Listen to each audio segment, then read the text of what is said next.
Hi students, നമ്മൾ കഴിഞ്ഞ 2 വീഡിയോയിലും ഒരു കമ്പനി അതിൻ്റെ ഓഹരികൾ വിതരണം ചെയ്യുന്നത് എങ്ങനെ, അതിൻ്റെ പ്രൊസീജിയർ എന്തെല്ലാമാണ്, നടപടിക്രമങ്ങൾ എന്തെല്ലാമാണെന്നൊക്കെ തിയറി ഭാഗത്തിലൂടെ പറഞ്ഞു തന്നു. ഇനി പറയാൻ പോകുന്നത് ഒരു കമ്പനി ഓഹരി വിതരണം ചെയ്യപ്പെടുമ്പോൾ ജേണൽ എൻട്രി എങ്ങനെയാണ് രേഖപ്പെടുത്തുന്നത് നമുക്ക് നോക്കാം.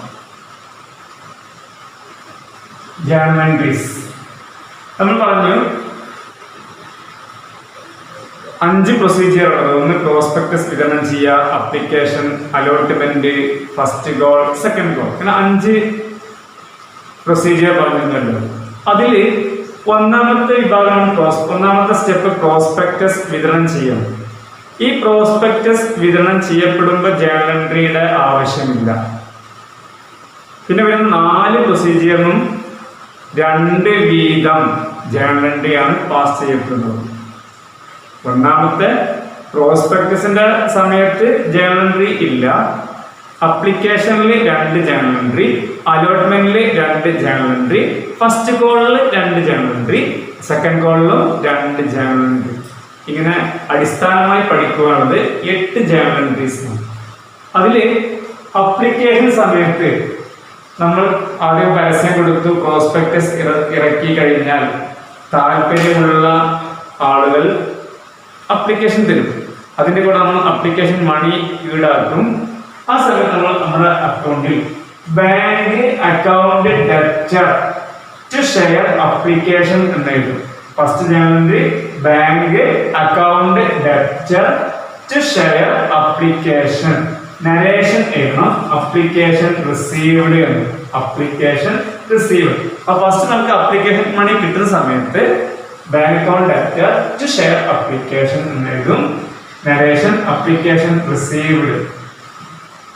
രണ്ടാമത്തെ എൻട്രി, ഈ കിട്ടിയ അപ്ലിക്കേഷൻ മണി മുഴുവനായിട്ടും ഷെയർ ക്യാപിറ്റലിലേക്ക് നമ്മൾ മാറ്റും, ട്രാൻസ്ഫർ ചെയ്യപ്പെടുന്നത്.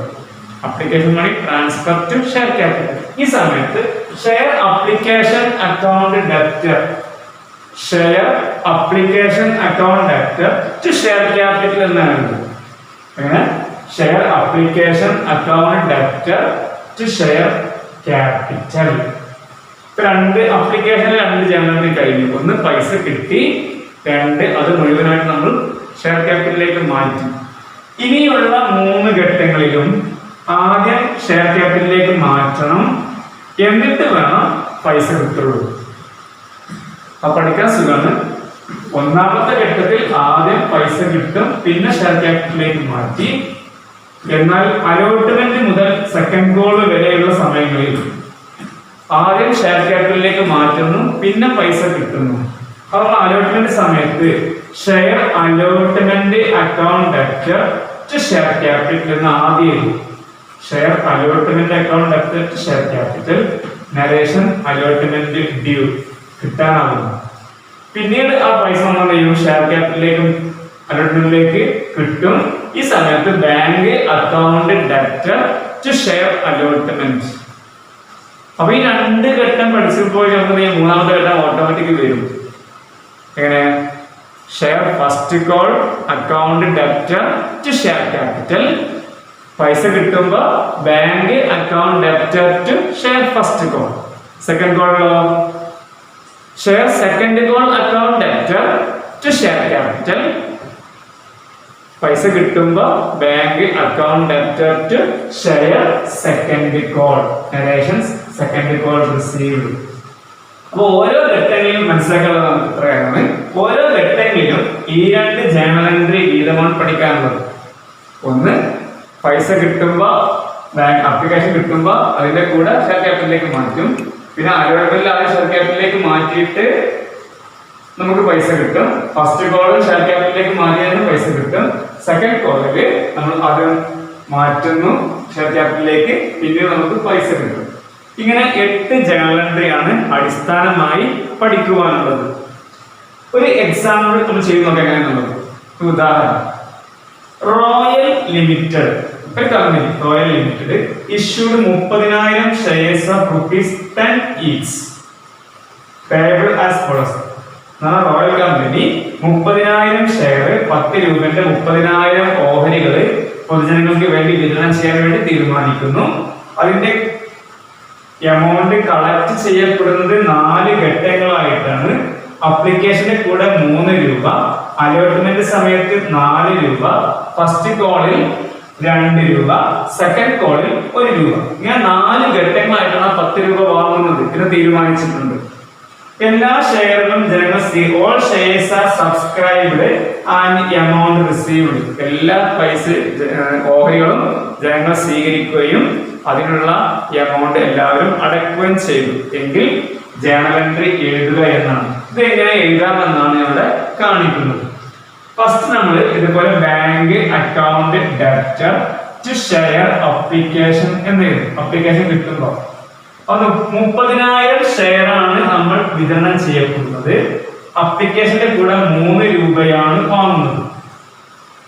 മനസ്സിലായോ? 30,000 ഷെയർ വിതരണം ചെയ്യപ്പെടുന്നു, 3 രൂപ അപ്ലിക്കേഷന്റെ കൂടെ. അപ്പൊ 30,000 × 3 90,000 രൂപ അപ്ലിക്കേഷന്റെ കൂടെ കിട്ടും. 30,000 ഷെയറിന് 3 രൂപ വെച്ചിട്ട്. അപ്പൊ ഡെബിറ്റ് സൈഡിൽ നമ്മൾ ഫസ്റ്റ് 90,000 എന്ന് എഴുതും. Bank account debtor 90,000 to share application credit സൈഡിലും 90,000. സാധാരണ ജേണൽ വരയ്ക്കുന്ന പോലെ വരയ്ക്കും. Date column, particulars column, LF column, 2 debit amount, credit amount, 5 column ജേണലുള്ളത്.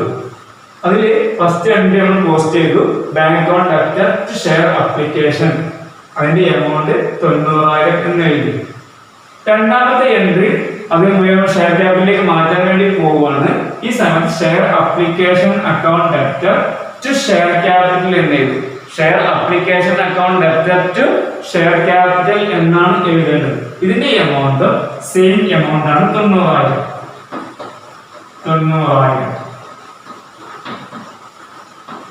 Application 2 entry കഴിഞ്ഞു. ഇനി മൂന്നാമത്തെ അലോട്ട്മെന്റ് ആണ്. അലോട്ട്മെന്റിൽ 4 രൂപയാണ് വാങ്ങാൻ തീരുമാനിച്ചത്. ആ 30,000 ഷെയറിന് 4 രൂപ വെച്ചിട്ട് നമ്മൾ എന്ത് ചെയ്യും? അലോട്ട്മെന്റിന്റെ കൂടെ നമ്മൾ വാങ്ങുന്നു. ഈ സമയത്ത് എൻട്രി ചെയ്യുമ്പോ first entry share allotment account debtor to share capital വരും. Share allotment account debtor to share capital, അതിന്റെ എമൗണ്ട് 30,000 × 4 1,20,000 എന്നെഴുതും. ക്രെഡിറ്റ് സൈഡിലും 1,20,000 എന്നാണ് എഴുതുന്നത്. ഡെബിറ്റ് സൈഡിൽ 1,20,000, ക്രെഡിറ്റ് സൈഡിലും 1,20,000 എന്ന് എഴുതും. അതിന്റെ നരേഷൻ അലോട്ട്മെന്റ് ഡ്യൂ ആവർ എന്നെഴുതും. എന്നിട്ട് പൈസ കിട്ടുമ്പോ 4ാമത്തെ എൻട്രി പാസ് ചെയ്യും. Bank account debtor to share allotment എന്ന് എഴുതും. Bank account debtor to share allotment, ഇതിന്റെ എമൗണ്ടും 1,20,000 എന്ന് എഴുതും. 1,20,000 1,20,000 ഫസ്റ്റ് അലോട്ട്മെന്റ് സമയത്ത് ഡിയാഗം കിട്ടുന്നത്. 4 കഴിഞ്ഞു. ഇനി 5ാമത്തേതാണ് ഫസ്റ്റ് കോളിന്റെ എൻട്രി ആണ് എഴുതുന്നത്. Share first call account debtor to share capital, narration first call due എന്ന് എഴുതി. ഫസ്റ്റ് കോൾ ഡ്യൂ ആവാന്ന് പറയും. ഇതിന്റെ എമൗണ്ട് കാണണമെങ്കിൽ ഈ 30 നമ്മൾ വിതരണം ചെയ്ത 30,000 ഷെയറിന് ഫസ്റ്റ് കോളിന്റെ എമൗണ്ട് 2 രൂപയാണ്. അത് 30,000 × 2 എന്ന് പറഞ്ഞാൽ 60,000 ആണ്. ഫസ്റ്റ് ഡെബിറ്റ് സൈഡിൽ 60,000, ക്രെഡിറ്റ് സൈഡിലും 60,000 60,000 കാണിക്കാം. Share first call account debtor to share capital 60,000, credit സൈഡിലും 60,000. ഇനി അതിന്റെ പൈസ കിട്ടുമ്പോ, പണം കിട്ടുമ്പോ bank account debtor to share first call എന്ന് എഴുതി. Bank account debtor to share first call, narration first call received, first call കിട്ടി എന്നാണ് കാണിക്കുന്നത്. ഇതിന്റെ എമൗണ്ട് 30,000 × 2 60,000. ഇനി share second call account debtor to share capital. Share second call account debtor to share capital എന്ന് എഴുതും. അതിന്റെ എമൗണ്ട് കാണാൻ നമ്മൾ വിതരണം ചെയ്ത 30,000 ഷെയർ ഉണ്ട്. അതിനെ സെക്കൻഡ് കോളിന്റെ കൂടെ 1 രൂപയാണ് വാങ്ങുന്നത്.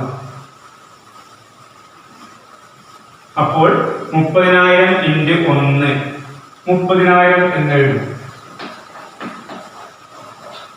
30,000 ഷെയർ വിതരണം ചെയ്യപ്പെടുന്നുണ്ട്. 1 രൂപയാണ് സെക്കൻഡ് കോളിന്റെ കൂടെ വാങ്ങുന്നത്. അപ്പൊ 30,000 ഇൻറ്റു 1 എന്നാൽ 30,000. ക്രെഡിറ്റ് സൈഡിലും 30,000. ഇനി അതിന്റെ പൈസ കിട്ടുമ്പോ പണം എമൗണ്ട് കിട്ടുമ്പോ bank account debtor to share second call. Bank account debtor to share second call എന്നെഴുതും. അതിന്റെ എമൗണ്ടും 30,000 തന്നെയാണ്.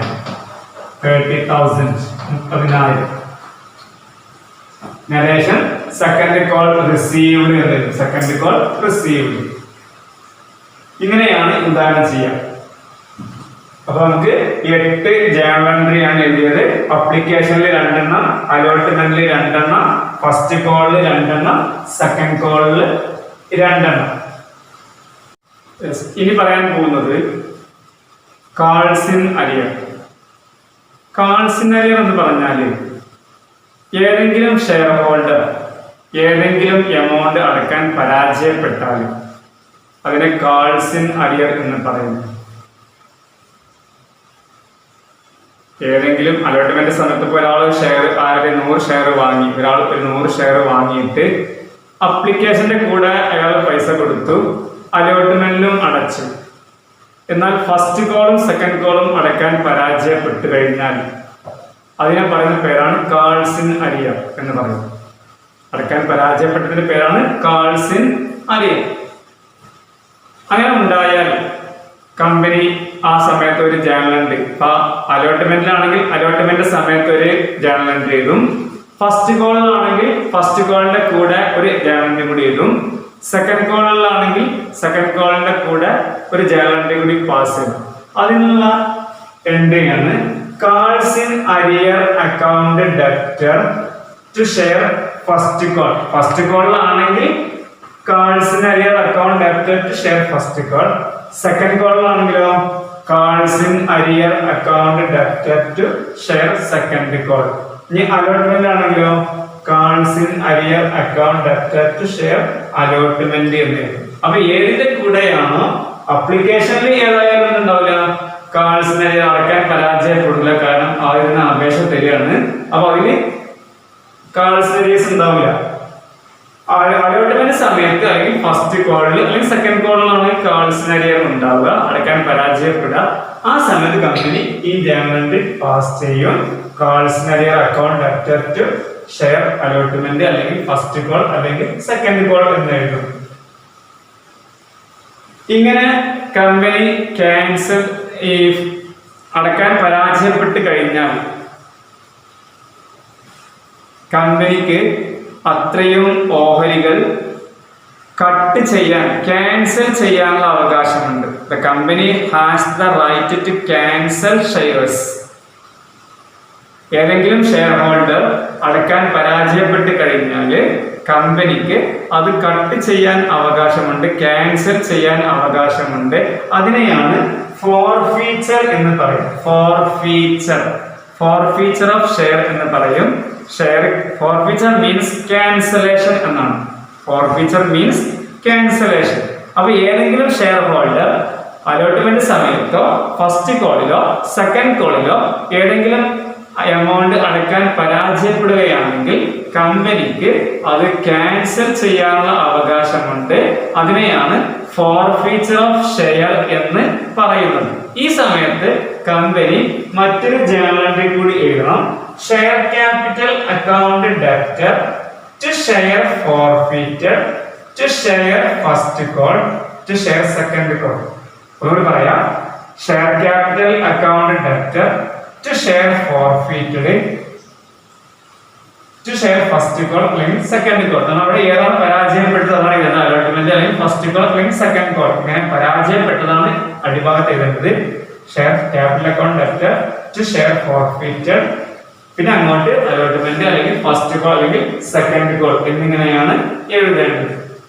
ഇങ്ങനെ അടക്കാൻ പരാജയപ്പെട്ട് കഴിഞ്ഞാൽ കമ്പനി ക്യാൻസൽ ചെയ്യും.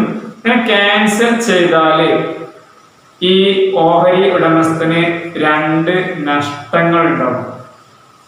ഉദാഹരണത്തിന്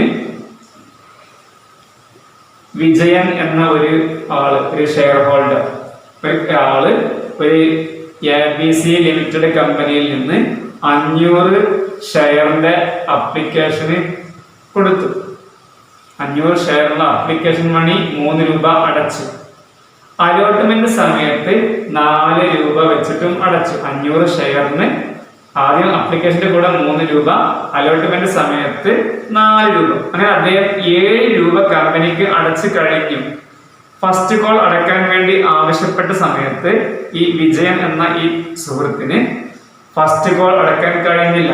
കമ്പനി ഓർമ്മിപ്പിക്കും, ഒന്നുകൂടി അദ്ദേഹം കത്തയക്കും, വേഗം വിളിച്ചു പറയും നിങ്ങൾ ഫസ്റ്റ് കോൾ അടയ്ക്കാനുള്ള സമയമായിട്ടുണ്ട് എന്ന് ഓർമ്മപ്പെടുത്തുമ്പോൾ അതിന് അടയ്ക്കാൻ കഴിയുന്നില്ല.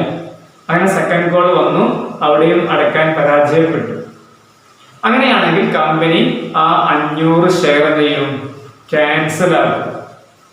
ഇപ്പൊ ഇയാള് 7 രൂപ വെച്ച് അടച്ചു, 500 ഷെയറിന് 7 രൂപ വെച്ച് അടച്ചിട്ടുണ്ട്. ഈ സമയത്താണ് ബാക്കി പൈസ അടയ്ക്കാൻ പരാജയപ്പെടുന്നത്. അപ്പൊ കമ്പനിക്ക് അത് കട്ട് ചെയ്യാനുള്ള അവകാശമുണ്ട്, അതിനെ ഫോർഫിച്ചർ എന്ന് പറയും. അങ്ങനെ കട്ട് ചെയ്യുമ്പോൾ ഈ വിജയൻ എന്ന സുഹൃത്തിന് 2 നഷ്ടങ്ങളുണ്ടാവും. എന്താണത്?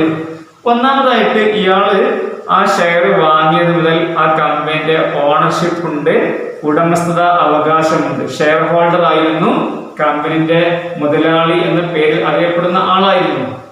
ഈ കട്ട് ചെയ്യുന്നതോടുകൂടി, ക്യാൻസൽ ആക്കുന്നതോടുകൂടി അയാളുടെ ആ ഉടമസ്ഥത അവകാശം ഇയാൾക്ക് നഷ്ടപ്പെട്ടു, ഓണർഷിപ്പ് നഷ്ടമാകും. ഒന്നാമത്തെ ലോസ് അതാണ്, ലോസ് ഓഫ് ഓണർഷിപ്പ്, ഉടമസ്ഥത അവകാശം നഷ്ടമാകുന്നു. രണ്ടാമതായിട്ട് ഇയാള് 500 ഷെയറിന് 7 രൂപ വെച്ചിട്ട് 3500 രൂപ അടച്ചിട്ടുണ്ട്. 500 × 7 3500 രൂപയാണ് ഇദ്ദേഹം അടച്ചത്. ആ പൈസയും ഇയാൾക്ക് നഷ്ടപ്പെടും, ലോസ് ഓഫ് മണി, പൈസ അടച്ച എമൗണ്ട് നഷ്ടപ്പെടുന്നു. ഈ 2 നഷ്ടങ്ങളാണ് ഫോർഫീച്ചർ ചെയ്യപ്പെടുന്ന സമയത്ത് ആ ഷെയർ ഹോൾഡേഴ്സിന് സംഭവിക്കുന്നത്. അപ്പൊ ഈ കോൾസിനറിയേഴ്സ് അതുപോലെ ഫോർഫീച്ചറും എങ്ങനെയാണ് ജേണൽ എൻട്രിയിൽ രേഖപ്പെടുത്തുക എന്നാണ് ഇനി പറയുന്നത്. നമ്മൾ ഈ ഉദാഹരണത്തിൽ തിരിച്ചു വരാം. റോയൽ കമ്പനി 30,000 ഷെയർ 10 രൂപേണ്ടത് വിതരണം ചെയ്യാൻ വേണ്ടി തീരുമാനിക്കുന്നു. അപ്ലിക്കേഷന്റെ കൂടെ 3 രൂപ, അലോട്ട്മെന്റിൽ 4 രൂപ, ഫസ്റ്റ് കോളിൽ 2 രൂപ, സെക്കൻഡ് കോളിൽ 1 രൂപ. എല്ലാ ഷെയറും ജനങ്ങൾ സ്വീകരിച്ചു, എക്സെപ്റ്റ് അതിന്റെ പൈസ കിട്ടിയപ്പോ സെക്കൻഡ് കോളില് 500 ഷെയറിന്റെ പൈസ കിട്ടിയിട്ടില്ല. 30,000 ഷെയർ വിതരണം ചെയ്തതില് അപ്ലിക്കേഷന്റെ പൈസ ഫുള്ള് കിട്ടി, അലോട്ട്മെന്റിൽ ഫസ്റ്റ് ഫുള്ള് കിട്ടിയിട്ടുണ്ട്, ഫസ്റ്റ് കോളിലും ഫുള്ളായിട്ട് കിട്ടി. സെക്കൻഡ് കോൾ സമയത്ത് 500 ഷെയറിന്റെ പൈസ ഒഴികെ ബാക്കിയെല്ലാം കിട്ടി. കമ്പനി ചെയ്തു ആ 500 ഷെയറാണ്ട് ക്യാൻസൽ ചെയ്യാൻ വേണ്ടി തീരുമാനിക്കുന്നു. ഇത് എങ്ങനെയാണ് ജേണൽ എൻട്രിയിൽ കാണിക്കുക എന്നാണ് പറയുന്നത്. അപ്പോൾ നമ്മൾ ഫസ്റ്റ് അപ്ലിക്കേഷൻ കിട്ടി, bank account update share application അതിങ്ങനെ വരും. ഫസ്റ്റ് അലോട്ട്മെന്റ് ഷെയർ ക്യാപിറ്റലിലേക്ക് മാറ്റി, ഫസ്റ്റ് കോൾ ഡി ആകുന്നു, അത് കിട്ടി. സെക്കൻഡ് കോൾ ഡി ആകുമ്പോ second call account debtor to share capital 30,000 × 1. 30,000 × 1. ആ 30,000 എന്തെങ്കിലും പൈസ കിട്ടുമ്പോ bank account debtor to share second call. ഇവിടെ ഈ 30,000 രൂപ കിട്ടൂല, പകരം 500 ഷെയറിന്റെ പൈസ കുറക്കണം, അത് കിട്ടണില്ല.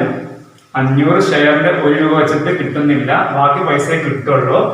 ആ 30,000-ൽ നിന്ന് 500 രൂപ കുറച്ചാൽ, കിട്ടാത്ത പൈസ കുറച്ചാൽ ബാക്കി 29,500 ഡെബിറ്റ് സൈഡില് ടു ഷെയർ സെക്കൻഡ് കോളിന്റെ നേരെ ക്രെഡിറ്റ് സൈഡിലും 29,500. 30,000 കിട്ടാനുണ്ടായിരുന്നു, കിട്ടിയപ്പോൾ 29,500 ഉള്ളൂ, 500 കിട്ടിയിട്ടില്ല. അതിന്റെ കാൾസിനേഴ്സ് എന്ന് പറയും.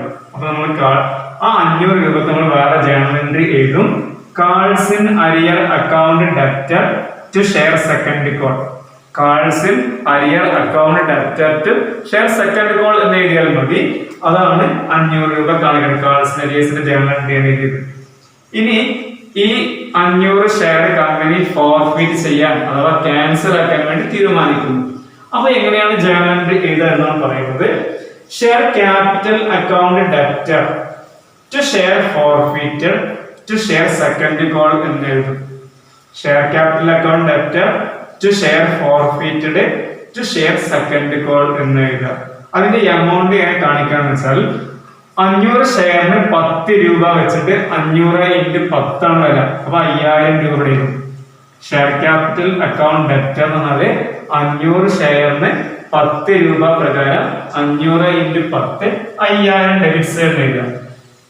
ടു ഷെയർ ഫോർഫീറ്റഡ് മീൻസ് അടച്ച എമൗണ്ട്. ഇത് ഫുള്ളി എമൗണ്ട്, അടക്കാത്ത 500 ഷെയറിന്റെ fully amount 5000. To share forfeited means അടച്ച എമൗണ്ട്. അദ്ദേഹം 500 ഷെയറിന് അപ്ലിക്കേഷന്റെ 3ഉം അലോട്ട്മെന്റ് 4ഉം ഫസ്റ്റ് കോളിന്റെ 2ഉം 9 രൂപ അടച്ചിട്ടുണ്ട്. അപ്പൊ 500 ഇൻറ്റു 9 4500 രൂപ അടച്ചു. ടു ഷെയർ സെക്കൻഡ് കോൾ അടക്കാത്ത പൈസയാണ് 500 into 1 500. Narration forfeiture of shares. അപ്പൊ ഒന്നുകൂടി പറയാം. ഫോർഫീറ്റ് ചെയ്യുന്ന സമയത്ത് share capital account debtor 500 into 10 5000. To share forfeited means അടച്ച amount 500 into 9 4500. To share second call അടക്കാത്ത എമൗണ്ട് 500 ഇൻറ്റു 1. ഇങ്ങനെയാണ് ജേണൽ എൻട്രിയിൽ കാണിക്കേണ്ടത്. ഓക്കെ.